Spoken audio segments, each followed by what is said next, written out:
मुल्क भर में बीबीसी की डॉक्यूमेंट्री पर तनाज़ा जारी है। दिल्ली, मुंबई, पंजाब, कोलकाता की यूनिवर्सिटी में एहतजाज के बाद माहौल गर्म है। सियासत भी जमकर जारी है। 2023 लोकसभा इलेक्शन की बिसात अभी से ही बिछ रही है।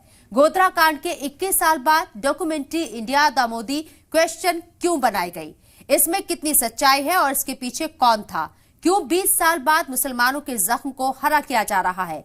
आज बात इसी पर करेंगे कि बीबीसी डॉक्यूमेंट्री ये समाजी नहीं सियासी है। बहस का आगाज करें, लेकिन उससे पहले ये रिपोर्ट देखते हैं।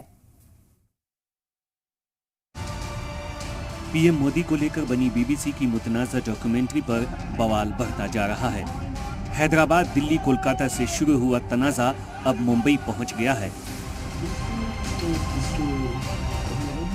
डॉक्यूमेंट्री पर बैन के बाद मुल्क भर में एक खास तबका डॉक्यूमेंट्री की स्क्रीनिंग में जुटा है। दिल्ली के JNU, Jamia Millia Islamia, Kolkata university, Hyderabad university, Punjab university के बाद अब ये तनाज़ा मुंबई के Tata institute of social science में भी पहुंच चुका है, जहां फिल्म की स्क्रीनिंग करने की तैयारी की जा रही है।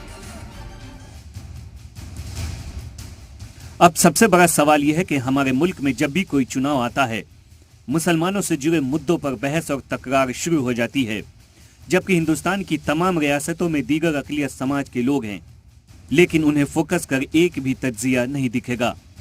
गुजरात में जैनियों की अच्छी खासी तादाद है, पारसी भी हैं, लेकिन ये गारंटी के साथ कहा जा सकता है कि इनको लेकर कोई तज्जिया नहीं होता, क्योंकि अक़लियत समाज के होने के बावजूद उनमें वो मटेरियल नहीं मिलता जो मुसलमान में मिलता है।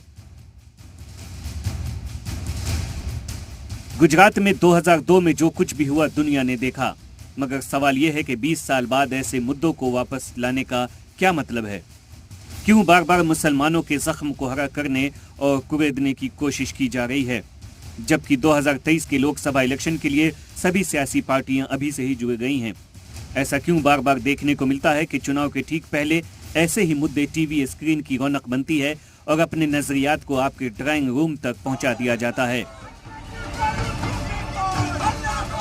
किसी रियासत में इलेक्शन के ऐलान होने के बाद मुस्लिम वोट कितने फीसद हैं और चुनाव में उनका क्या रोल होगा, ओवैसी पीस पार्टी का क्या रोल होगा, हवाई एनालिसिस आने लगते हैं।